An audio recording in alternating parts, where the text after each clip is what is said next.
right, so I'm Chuck Doerrler, and we're going to talk about rolling wave planning today.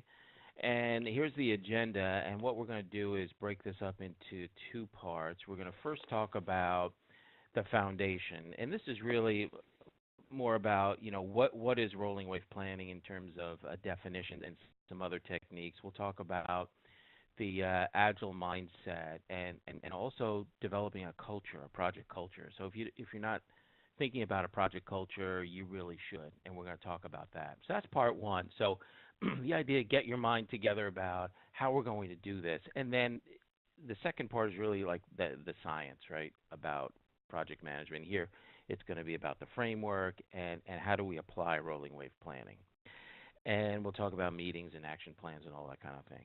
So with rolling wave planning, normally it's a technique, and we're going to talk about today really as a methodology that you can use to run projects. And so it's a little more expanded than just like a technique. So we'll see how that plays out as we go through this. So let's get to our first.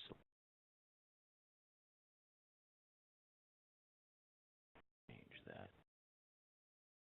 There we go. Okay.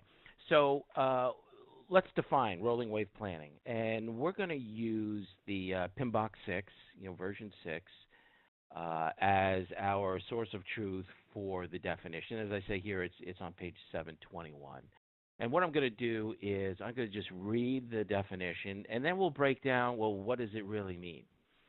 So PMBOK 6 says, and this definition has been in PMBOK 5, 4, 3. I started with 3 as a PMP, and I'm sure it was probably in 2 and 1 because this has been around for a long time, rolling wave planning.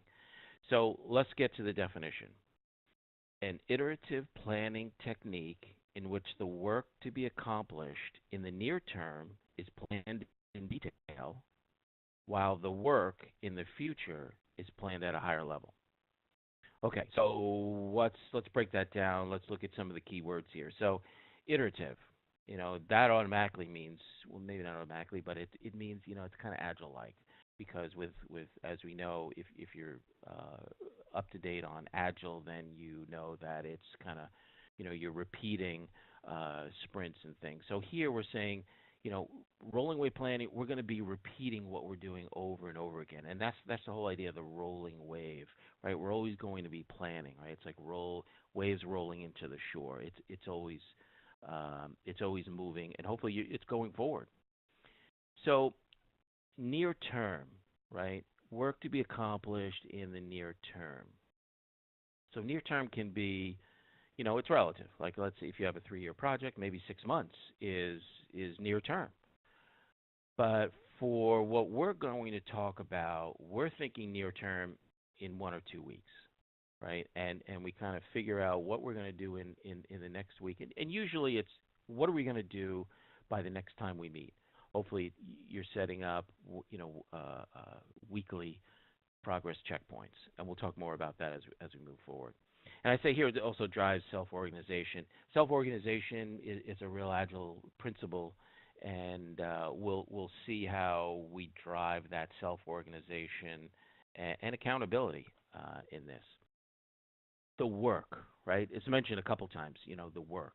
So what is the work? The work is you need to have a milestone plan. You need to have a guide, like, well, where are we going with this with this project, right? What are some of the key deliverables, or where do we want to be over a course of time? But we're not going to put together a big detailed plan.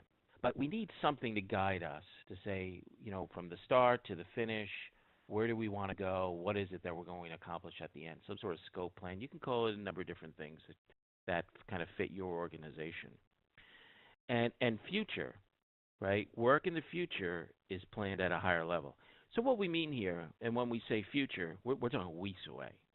Weeks away. We're not going to spend a lot of time worrying about something that's going to happen, in 2 months from now. We know what's out there, and we want to know what's out there. We know we have to get there, but we're not going to be planning about it. This is what makes it much different from waterfall, right? Where in the beginning you're creating some big plan, and it's 500 lines long, and it's 1,000 lines long, and it's an MS project, and you're trying to think of everything that you could be doing for the project, all at a real early time when you know the least about the project. So we're not going to do that here, right? We just want to have a general plan of saying, hey, we want to get from point A over there to point B. How we get there, we're going to do that as a team. We're going to do this together. We're going to plan together, and we're going to create timelines together, and we're going to get there. So the future, it's far away. We don't want to spend a lot of time, trying to create details about it because we don't really know how we're going to get there. Okay. So let's get to the other techniques. So we talked about rolling wave planning. We defined that. We broke that down. We've got a couple other techniques here. First one is progressive elaboration. And again, we're using the PMBOK 6 as the definitive source for the definition, right? It's on page 754. And so I'll read this out, and then we'll break it down. The iterative process of increasing the level of detail in a project management plan as greater amounts of information become available. So, what does this mean? I'll tell you, when I was researching my book, I found that some authors out there talked about rolling wave planning and progressive elaboration as if they were the same thing. Hey, you can use them, interchangeably, is what I read during research. And that's just not right, right? I don't agree with that. Progressive elaboration is its own thing. It's really an input into rolling wave planning, and it's really about intelligence gathering, right? Meaning the more you execute on the project, the more information you know about the project, and in some cases it makes sense to do the next step, or it's obvious what the next step is going to be.